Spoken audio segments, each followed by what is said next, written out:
ഇന്നത്തെ എപ്പിസോഡിന്റെ അവസാനം നമ്മുടെ ആര്യം വന്നിട്ട് ഒരു തമാശ പറയട്ടെ, ഒരു കോമഡി പറയട്ടെ.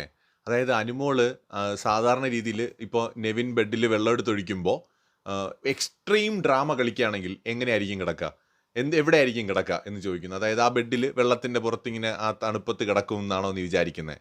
എന്നാൽ അങ്ങനെ അല്ലടാ, ആ പിങ്ക് സോഫയുടെ പിറകിൽ നോക്കടാ, അവിടെ കിടക്കണടാ, അവിടെ കിടന്ന് ഉറങ്ങണ്ടാ. ഞാൻ പോയി നോക്കിയപ്പോൾ മൈക്കിൻ്റെ കാര്യം പറയാൻ വേണ്ടി ഞാൻ നോക്കിയപ്പോൾ ഇവിടെയൊക്കെ നോക്കിയടാ, ഞാൻ കണ്ടില്ല, അവിടെ കിടക്കണടാ എന്ന് ആര്യൻ അക്ബറിന്റെ അടുത്ത് പറയുന്നുണ്ട്.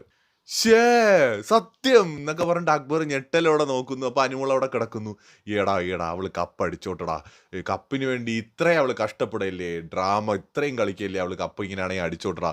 ഇപ്പൊ പി ആറുകൾ പുറത്ത് എന്തായിരിക്കും പറയുന്നത്, അനുമോളുടെ മനസ്സ് എന്നൊക്കെ പറഞ്ഞിട്ട് തള്ളി മറിക്കായിരിക്കടാ, അവള് കപ്പ് അടിച്ചോട്ടെ. ബിഗ് ബോസ് നോക്ക്, ബിഗ് ബോസ് ദാ അവിടെ ആ ക്യാമറ അങ്ങോട്ടൊന്ന് ഫോക്കസ് ചെയ്ത് നോക്ക് ബിഗ് ബോസ്, ആ സോഫയുടെ പുറകിൽ അവൾ കിടപ്പുണ്ട് ബിഗ് ബോസ്. എന്നിട്ട് ഇവർ രണ്ടുപേരും കൂടെ അനുമോൾ കിടക്കുന്നിടത്ത് പോകുന്നുണ്ട്.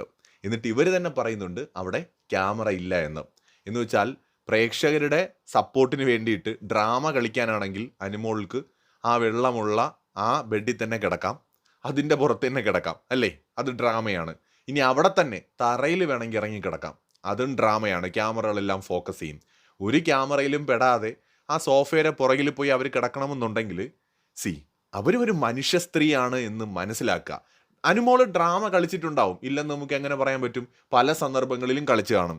ബിഗ് ബോസിനകത്ത് നിൽക്കുന്ന എല്ലാവരും, ഇപ്പോൾ അക്ബർ ആണെങ്കിൽ തന്നെ പലപ്പോഴും എനിക്ക് തോന്നിയിട്ടുണ്ട് വഴക്കിടുന്നതൊക്കെ വെറുതെ കണ്ടന്റിന് വേണ്ടിയിട്ടാണെന്ന്. അല്ലാതെ എനിക്ക് തോന്നിയിട്ടില്ല സീരിയസ്ലി അക്ബർ ഒരു ഭയങ്കര മോശം മനുഷ്യനാണെന്ന് എനിക്ക് തോന്നിയിട്ടില്ല, സത്യസന്ധമായിട്ടില്ല.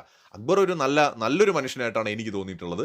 ബട്ട് അക്ബറിന്റെ ബിഗ് ബോസിനകത്തെ ഗെയിം പലപ്പോഴും വളരെ മോശമായി തോന്നിയിട്ടുണ്ട്, പ്രത്യേകിച്ച് ഗ്രൂപ്പായിട്ട് കളിക്കുമ്പോൾ.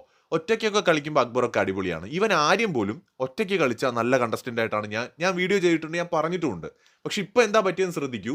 ഈ അക്ബർ, ആര്യൻ, അതുപോലെ നെവിൻ, ഇവർ മൂന്ന് പേരും കൂടെ ഒന്നിച്ചു കൂടിയപ്പോൾ നെവിൻ്റെ നെഗറ്റിവിറ്റിയാണ് ഇവർക്കും കൂടെ വരുന്നത്. ഞാൻ നെവിനെ തന്നെ കുറ്റപ്പെടുത്തുന്നതല്ല, അതൊരു വസ്തുതയാണ്. കാരണം ഇപ്പോൾ ഇവർ പറയുന്നുണ്ട് ഉച്ചയ്ക്ക് എടാ ഒരു കറിയുടെ വയ്ക്കാന്ന് ആര്യം പറയുമ്പോൾ വേണ്ട, ഒരു കറി മതി. ഇങ്ങനെ ഇവരെയും കൂടെ കൊണ്ടുവന്ന് കുഴപ്പത്തി ചാടിക്കുന്നത് സത്യത്തിൽ നെവിനാണ്. ഇവർക്കാണെങ്കിൽ നെവിനോട് എന്തോ ഒരു വിധേയത്വം ഞാൻ കാണുന്നു. ശരിക്കും അവിടെ ഒരു ക്യാപ്റ്റനേ ഉള്ളൂ, നെവിനാണ്. നെവിനെ അനുസരിക്കുന്ന രണ്ട് മന്ത്രിമാരാണ് ആര്യനും അക്ബറും എന്നൊക്കെ പറയുന്നത്. അപ്പോൾ ബിഗ് ബോസിനകത്ത് ശരിക്കും പറഞ്ഞാൽ എല്ലാവരും ഡ്രാമ കളിക്കും, റിയൽ ഇമോഷൻസും കാണിക്കും. ഇപ്പോൾ അനുമോൾ ഒരു മനുഷ്യനല്ലേ, അവരെ ഇത്രയും ടാർഗറ്റ് ചെയ്ത് കുറച്ച് ദിവസങ്ങളായിട്ട് നെവിൻ ഇങ്ങനെ നടക്കുമ്പോൾ അവർക്ക് ഇമോഷൻസ് ഇല്ലേ, സങ്കടങ്ങളില്ലേ? തൻ്റെ സങ്കടങ്ങൾ ആരും കാണണ്ട എന്ന് അവർ ആഗ്രഹിച്ചാൽ അവർക്ക് മാറിക്കിടക്കണമെങ്കിൽ കിടന്നൂടെ? അതും ഒരു ഡ്രാമയാണ്, കണ്ടന്റാണ് എന്നൊക്കെ പറയുന്ന നെവിൻ്റെ അഭിപ്രായത്തോട് ഒരു തരത്തിലും ഞാൻ യോജിക്കുന്നില്ല. ആ അഭിപ്രായം അക്ബർ പറയുന്നതിനോട് ഞാൻ യോജിക്കുന്നില്ല. കാരണം മനുഷ്യനാണ് പുള്ളേ, എല്ലാവർക്കും ഇമോഷൻസ് ഉണ്ട്. നോർമലി പ്രത്യേകിച്ച് മറ്റു പെൺകുട്ടികളെ അപേക്ഷിച്ച് കുറച്ച് മെൻ്റലി വീക്കായിട്ടുള്ള ഒരാളായിട്ടാണ് എനിക്ക് അനുമോളെ തോന്നിയിട്ടുള്ളത്. ഇപ്പോൾ ആദിലെ നൂറയൊക്കെ ഭയങ്കര സ്ട്രോങ് ആണ്. എന്താണെന്ന് അറിയാമോ, അത്രയും ചലഞ്ച് ലൈഫിൽ നേരിട്ട് ഒരുപാട് വെല്ലുവിളികൾ നേരിട്ട് ആ പിള്ളേർ വന്നിട്ടുള്ളതുകൊണ്ട് അവർക്ക് അത്രയും മെൻ്റൽ സ്ട്രെങ്ത് ഉണ്ട്. പിന്നെ അവർ ഒന്നിച്ചുമാണ്. എന്നാൽ ഇവിടെ അനുമോൾ അങ്ങനെയല്ല. അനുമോൾ ഇപ്പോഴും പാരൻസുമായിട്ട് അറ്റാച്ച്മെൻ്റ് ഉള്ള, അമിതമായിട്ട് ലാളിച്ച് വളർത്തിയ ഒരു കുട്ടിയായിട്ട് തോന്നിയിട്ടുണ്ട്. അപ്പോൾ അതിൻ്റേതായിട്ടുള്ള ഒരുപാട് വീക്ക്നെസ് ഉണ്ട്. അപ്പോൾ അതുകൊണ്ട് തന്നെ ഇമോഷണലി ഭയങ്കര വീക്കാണ്. അതുകൊണ്ടാണ് ഈ പാരൻസിൻ്റെ കാര്യമൊക്കെ പറയുമ്പോൾ പെട്ടെന്ന് ഇമോഷണലി അനുമോൾ കരയുന്നത്. സോ ഇവിടെ അനുമോളാ പോയി കിടന്നത്, ക്യാമറയും പണ്ടാരം ഒന്നും കാണണ്ടെന്ന് പറഞ്ഞായിരിക്കും പോയി കിടന്നത്. അതിനെ കൂടി പിടിച്ച് ഡ്രാമ എന്നൊന്നും പറയേണ്ട കാര്യമില്ല. ഇനി വിന്നർ ആവുക എന്ന് തീരുമാനിക്കേണ്ടത് അകത്ത് നിൽക്കുന്നവർ അല്ല, പ്രേക്ഷകരാണ്. അതിപ്പോൾ അനുമോൾ ആകണമോ, അനീഷ് ആകണമോ, ഷാനവാസ് ആകണമോ, അക്ബർ ആകണമോ എന്നൊക്കെ തീരുമാനിക്കുന്നത് ഓഡിയൻസ് ആണ്. അത് അവർ തീരുമാനിച്ചോട്ടെ. ഭാരിച്ച കാര്യങ്ങൾ നിങ്ങൾ അന്വേഷിക്കാൻ പോകാതിരിക്കുന്നതല്ലേ നല്ലത്. കൂടുതൽ അപ്ഡേറ്റ്സുമായി വീണ്ടും വരാം.